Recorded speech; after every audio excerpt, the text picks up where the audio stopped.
वर्षों पहले जो ग्रंथ जो अर्थ माया का किया गया है, तो ब्रह्म जब सब कुछ है तो खराब भी है। माया का कोई असत अर्थ करता है तो मुझसे झगड़ा नहीं करता। तुलसीदास जी ने दोनों देखा उधर 2700 वर्षों पहले तो देखा माया तो ब्रह्म का नाम है, और इधर देखा तो लोगों ने माया की बड़ी निंदा की थी।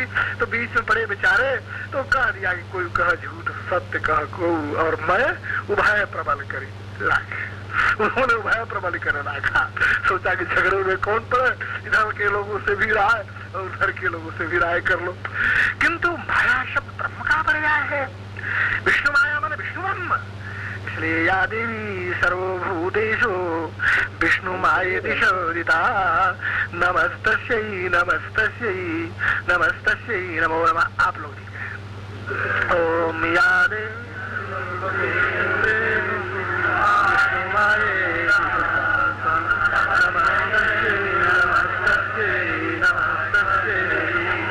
ओम या देवी सर्वभूतेषु विष्णु मायेति शब्दिता नमस्तस्यै नमस्तस्यै नमस्तस्यै नमो नमः।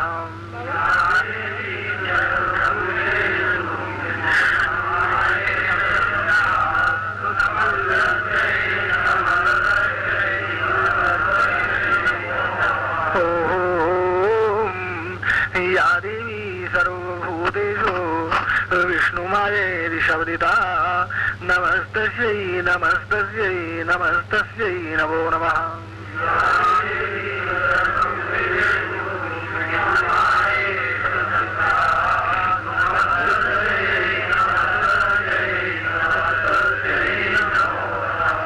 ओम, यही कारण है कि जिन लोगों को प्राण शक्ति की कमी मालूम होती है, हृदय में धड़कन मालूम होती है, ऐसे महापुरुष हृदय में ही इस मंत्र का जप करते हैं तो बड़ी शांति मिलती है।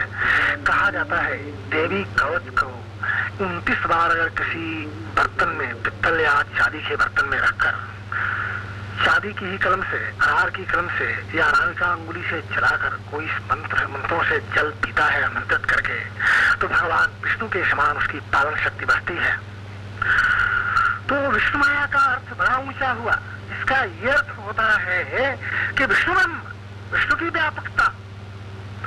तो विष्णु माया जो है वही प्रबल है, और उसी विष्णु माया के द्वारा, उसी विष्णु शक्ति के द्वारा, उसी वैष्णवी शक्ति के द्वारा प्राणों की रक्षा होती है। और संसार में कोई भी व्यक्ति किसी प्रकार किसी समय अगर घबराता है तो विष्णु ही सहायता करते हैं, यानी आपके गुरु विष्णु रूप में ही सहायता करते हैं। साक्षात ब्रह्म जो है वो विष्णु रूप से ही सहायता करते हैं। इसलिए इस रूप की जितनी भी महिमा गाई जा रही है वह महिमा बहुत ही कम है।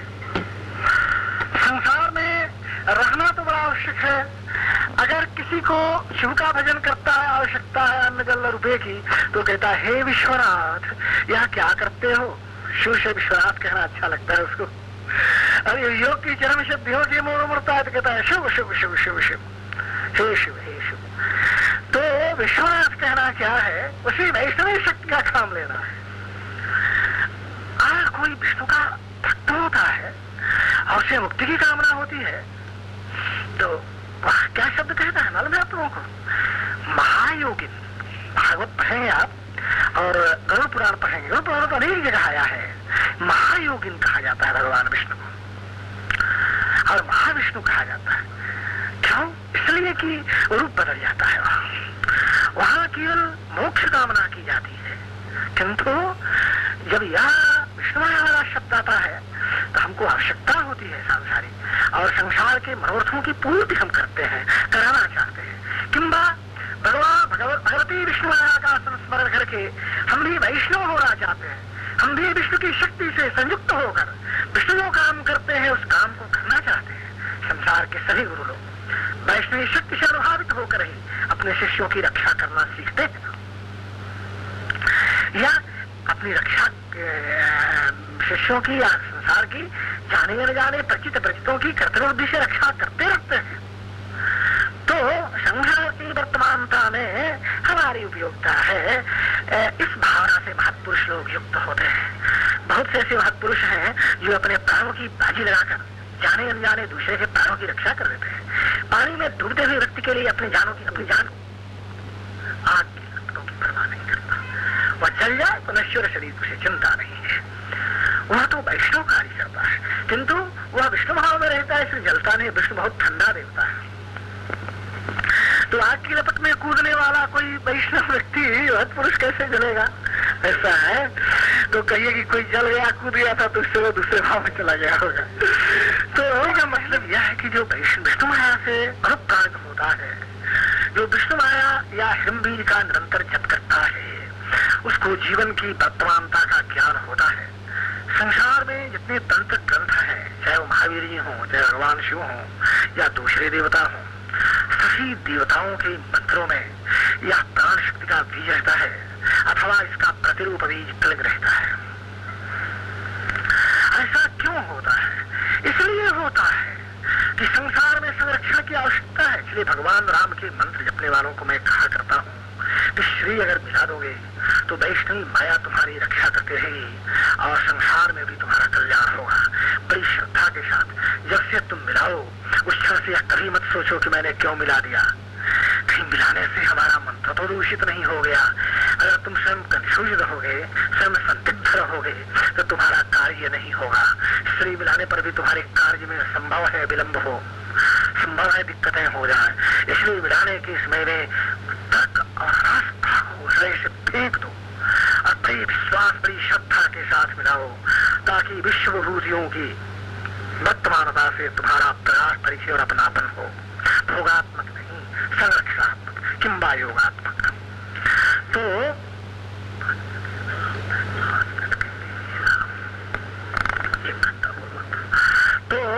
कहते हैं कि विश्व जीवन की वर्तमानता ही जीवन का उद्देश्य है।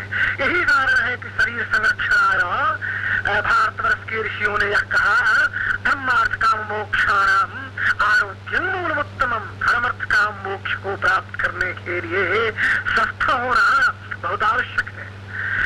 प्राचीन ऋषियों ने कहा, ब्राह्मणे मुहूर्ते बुद्धेत स्वस्थो रक्षार्थमात्मनः।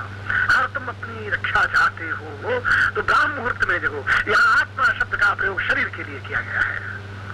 थोड़ा कीर्तन करें।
कोई बुढ़िया पड़ी हुई होगी, अब 3 मिनट गाड़ी को रुकना है, उस बुढ़िया का शरीर यद्यपि क्षीण हो गया है फिर भी हड्डी अभी कुछ न कुछ मोटी ही है, और अपना शरीर अगर 52 अंगुल का रहा तो फिर कैसे उतारा जा सकता है। मैं दिव्य 52 अंगुल की बात नहीं करता भगवान विष्णु की तरह, मैंने अत्यंत साधारण भोगात्मक 52 अंगुल का कोई शरीर रहा, यानी या बहुत लंबा चौड़ा भी शरीर रहा, देह में शक्ति नहीं रही, तो फिर इस बुढ़िया को कैसे उतारा जाएगा।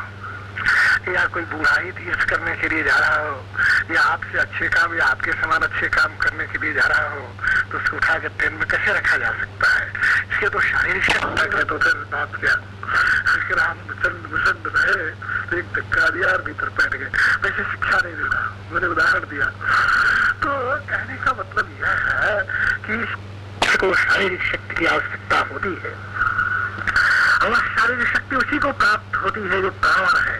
और प्राणवान होना क्या है? जीवन को महत बनाना है। महत बनाना क्या है? एग्जिस्टेंस, वर्तमानता कायम रहे, सोचते रहना है, अपने बारे में, संसार के बारे में देखते रहना है। भगवान विष्णु जो काम करते हैं, राम बनकर, कृष्ण बनकर, वामन 12 बनकर या परशुराम बनकर, जो भी बनकर करते रहे, दशावतार चतुर्विंशति अवतार जैसे होके करते रहे, वैसे ही कार्यों को आपको करना है। ये आप मत पुरुष तब कहिए कि एक जन्म में थोड़े हुई, बहुत जन्म धरे का फलित हुई, एक जन्म में कहीं मुक्ति मिलेगा, ऐसी बात न सोचिए।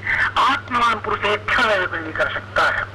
मनुष्य को जिस क्षण यह ज्ञान हो गया कि मेरा शरीर अपना नहीं है, ब्रह्म ही सब कुछ है, आत्मा ही सब कुछ है, तो बाकी क्या रहा है। अब इसके लिए अनेक जन्म धारण करने की क्या आवश्यकता। तो ये जितना आप कहते हैं, जितना कहते हैं सहज, उतना सहज नहीं, बहुत कठिन है। तुलसीदास जी तो बहुत बहुत कठिन कह दिया। तो मैंने कहा तुलसीदास जी ने बहुत कठिन उनके लिए नहीं कहा, हनुमान जी के लिए तो नहीं कहा, वो तो ऐसे लोगों के लिए कहा जो देव देव आलसी पुकारे हैं। किंतु जो कठिन पुरुष है, जिनका स्वभाव, जिनकी प्रवृत्ति बहुत ठीक है, जो प्रभु पर अपने को छोड़ देते हैं और उनका जीवन महत्वपूर्ण हो गया, विश्व का संरक्षण उनके पेशे द्वारा या उनके अन्य गुणों द्वारा होता रहता है, उनकी देह की हवा से होता रहता है, उनकी वाणी से होता रहता है। ये तो बहुत बड़ा कार्य होता है। और प्रभु को समर्पण करने के बाद में, उनकी प्रपत्ति होने के बाद में शरीर मुक्त हो तो ठीक है, और शरीर बार बार आता रहे तो ठीक है, आना चाहिए, ठीक से आना चाहिए, महत्व बनकर आना चाहिए, और उद्देश्य की वर्तमानता, संरक्षण की वर्तमानता रहनी चाहिए। तो और शरीर स्वस्थ रहा तो सब काम ठीक से हो सकता है।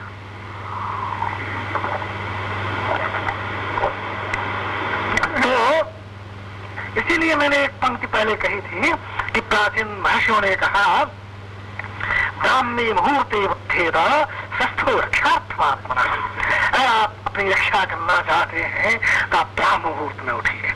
ब्राह्म मुहूर्त में उठने से क्या संबंध होता है? जो थोड़ी बहुत साधना करते हैं इस बात को समझते होंगे कि कभी माला लेने पर और ध्यान करने पर नींद भी आ जाती है, तो ब्राह्म मुहूर्त में समस्त देवी देवताओं के नहीं तो अधिकांश मंदिर, फूल, वाटिका, देवता, कुछ न कुछ सिद्ध महर्षि, कुछ न कुछ ना तो अपने प्रियजनों के ही दर्शन जरूर हो जाते हैं। थोड़ा सा भी जो जप करता है, थोड़ा सा भी ध्यान करता है, जिसको अधिक अनुभव नहीं है, करता हो, ईश्वर पर विश्वास जो रखता है, ब्राह्म मुहूर्त में अगर पवित्र भाव से जगकर वह भजन करता हुआ सोए, उसे दिव्य विभूतियों के दर्शन होंगे। अब विभूति शब्द की व्याख्या तो आप लोग अपने अपने अनुभव के आधार पर कर लेंगे। तो ब्राह्म मुहूर्त का इसलिए महत्व है कि भगवान विष्णु इसी समय में अश्वत्थ वृक्ष, पीपल के पेड़ के नीचे योगी के अनेक शरीर होते हैं, इसे अनेक शरीर धारण कर प्रत्येक अश्वत्थ वृक्ष के नीचे बैठते हैं। और शनिवार को तो प्राय अधिक बैठते हैं, शनिवार को तो बहुत समय देते हैं। अगर कोई पवित्र भावना से शनिवार के ब्राह्म मुहूर्त में एकांत के पीपल के पेड़ के नीचे जाकर भगवान नारायण या वासुदेव मंत्र का जप करे, तो अधिक विश्वास होने पर 1-2 दिन नहीं रहेंगे, उसी दिन बहुत कुछ कल्याण हो सकता है।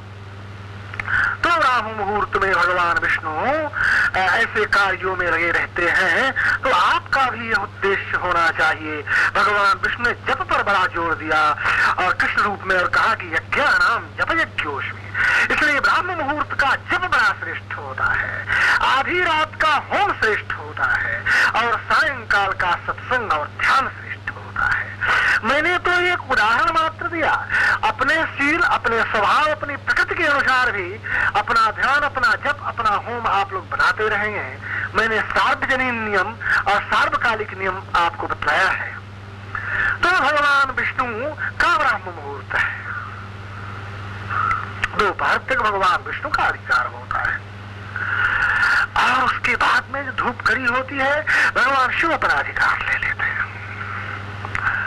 और तब तक अधिकार रखते हैं जब तक आप डरते रहते हैं, चाहे धूप से डरे चाहे रात से डरे। संध्या काल में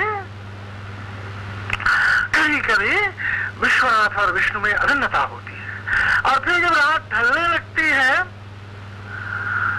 तो उस समय से ब्रह्मा का अधिकार होने लगता है, रात तक ब्रह्म मुहूर्त है।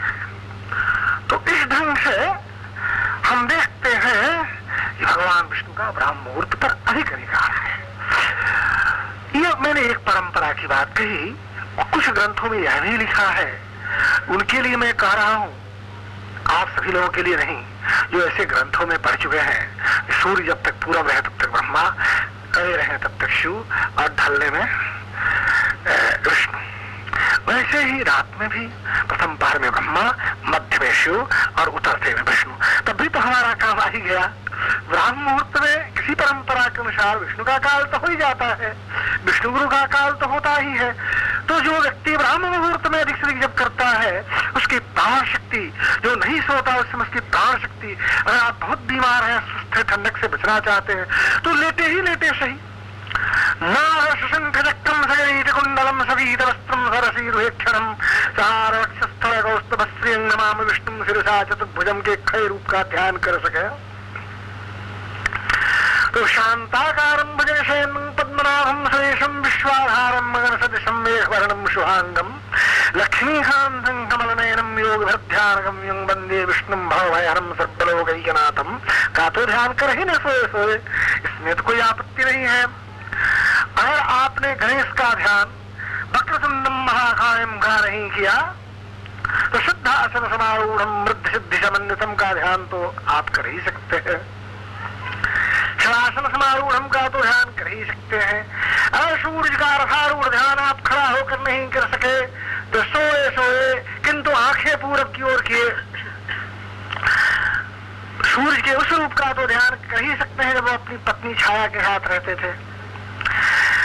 यदि आप भगवान शिव का सिद्धासन का ध्यान करने में समर्थ है तो प्रातः काल शवासनारूढ़ा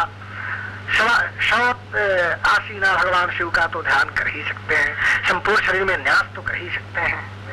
अगर भगवान राम का आप खड़ा स्वरूप का ध्यान नहीं कर सकते तो सोए सोए हृदय में बैठा कर तो ध्यान कर ही सकते हैं। अगर काली को सिंह वाहिनी ध्यान नहीं कर सकते, हृदय कमलारूढ़ा दुर्गा का ध्यान तो कर ही सकते हैं।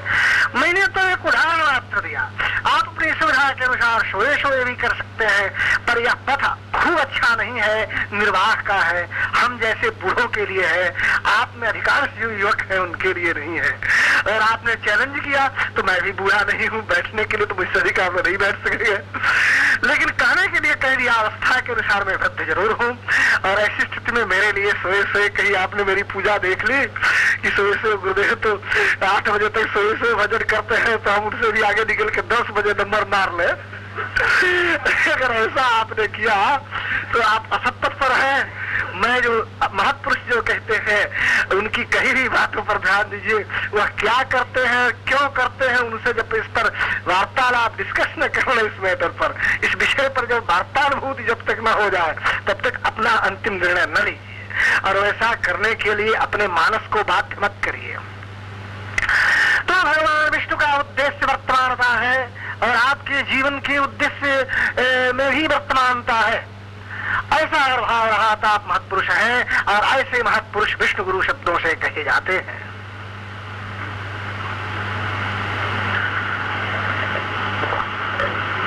इस तरह हमने आपको बतलाया है कि गुरु ब्रह्मा गुरु विष्णु गुरुदेव महेश्वर गुरु साक्षात परब्रह्म तस्मै श्री गुरुवे नमः। अब उस पर ब्रह्म के बारे में मैं क्या कहूं, संसार में ऐसी भी साधना परंपराएं हैं जहां लोग कहते हैं कि गुरु ब्रह्म है। मैं इसका विरोध नहीं करता, लेकिन सगुण साकार ब्रह्म है। और गुरुत्व जो है उसके भीतर वर्तमान जो मिट्टी के कण में वर्तमान है वही निर्गुण निराकार ब्रह्म है। तो गुरु साक्षात परब्रह्म, साक्षात पर ब्रह्म माने ब्रह्मा भी ब्रह्म है, विष्णु भी ब्रह्म है, शिव भी ब्रह्म है, लेकिन गुरु साक्षात ब्रह्म है।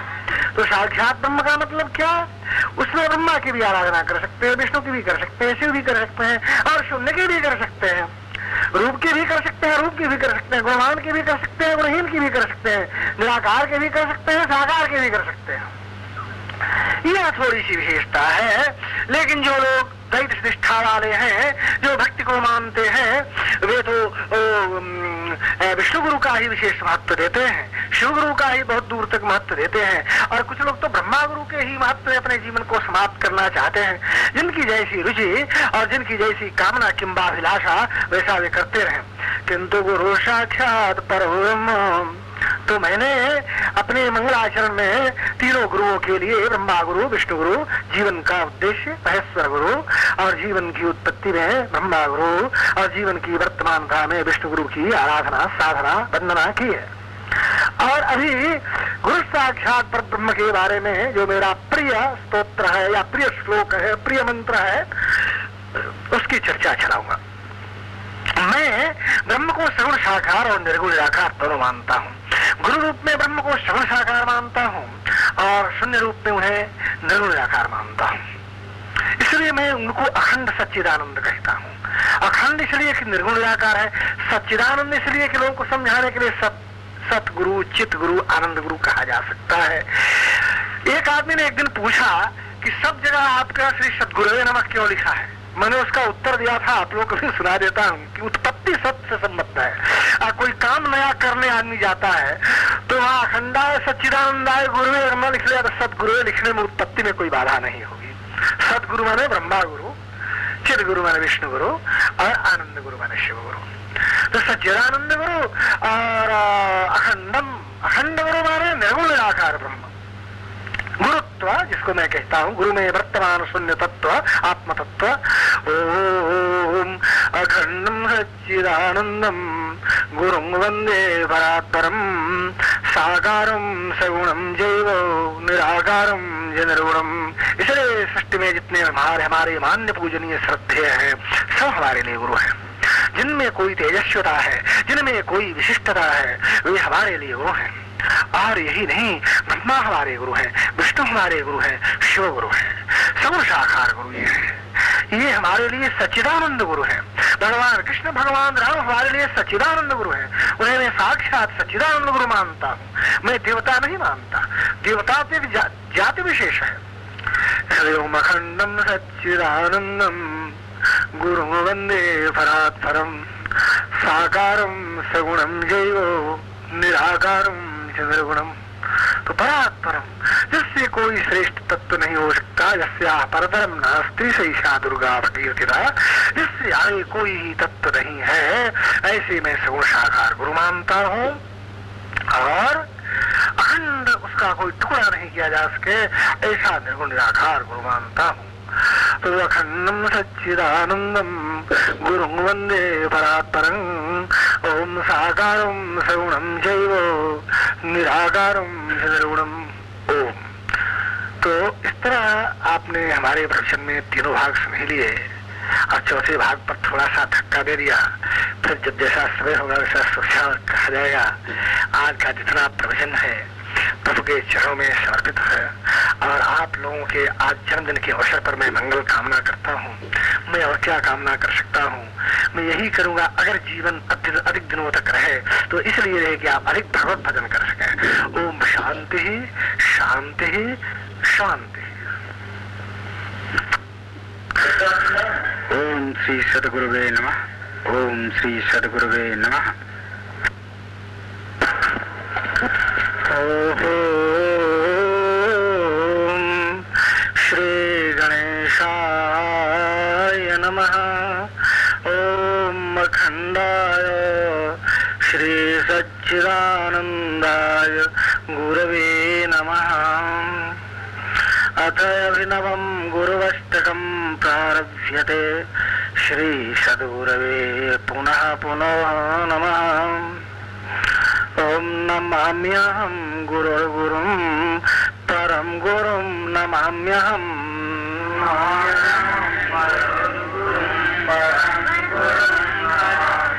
ओम नमाम्यहं गुरुर्गुरुं परं गुरुं भजाम्यहम्।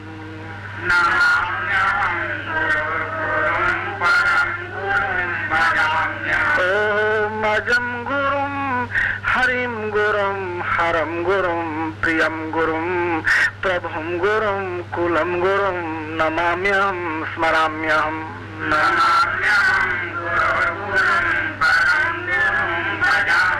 ओम जलं गुरुं स्थलं गुरुं तृणं गुरुं रजो गुरुं गुरोर्गतिं गुरोर्मतिं नमाम्यहं स्मराम्यहम्।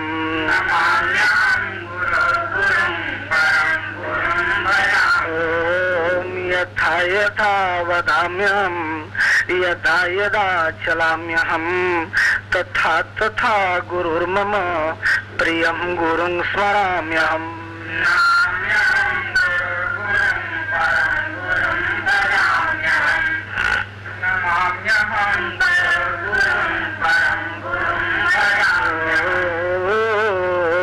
सुभोजने गुरुर्मम सुपानके गुरुर्मम सुसंगमे गुरुर्मम गुरुर्गुरुं स्मराम्यहम्।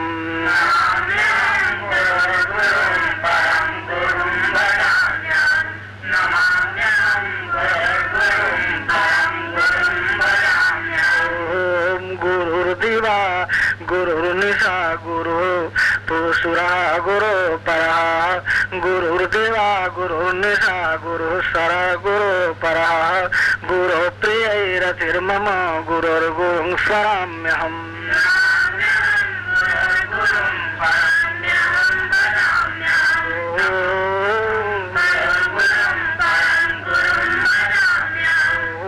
नारान्तकं भवान्तकं धीरान्तकं गदान्तकं सदान्तकान्तकं गुरुं स्मराम्यहं स्मराम्यहम्।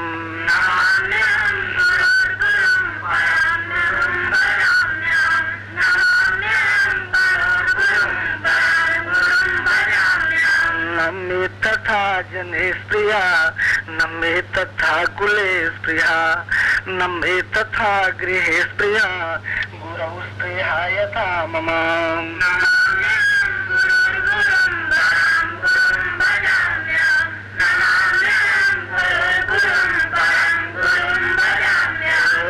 नमे गुरो प्रिया क्वचिन् नमे गुरो सुरा क्वचिन् नमे गुरोधिका क्वचित् गुरोर्गुरुं स्मराम्यहम्।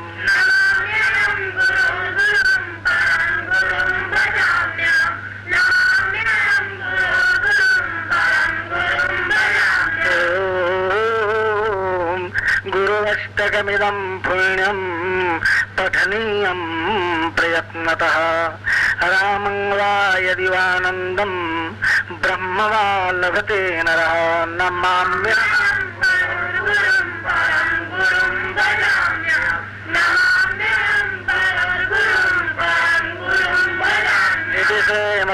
सच्चिदानंद श्री श्री श्री गुरुदेव विरचितम् अभिनवं गुरुवष्टकं सम्पूर्णम्। ओम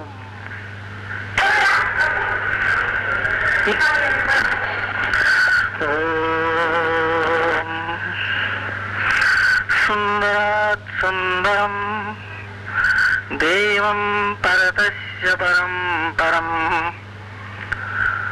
सुन्दरात् सुन्दरं देवं परतस्य परं परं सर्वेशं सर्वभावेशं सद्गुरुं तं नमाम्यहम्। ओम साधकों के लिए चक्रों का महत्व तथा कुंडलिनी सिद्धि, इसी शीर्षक से अभी मुझे प्रवचन देना है।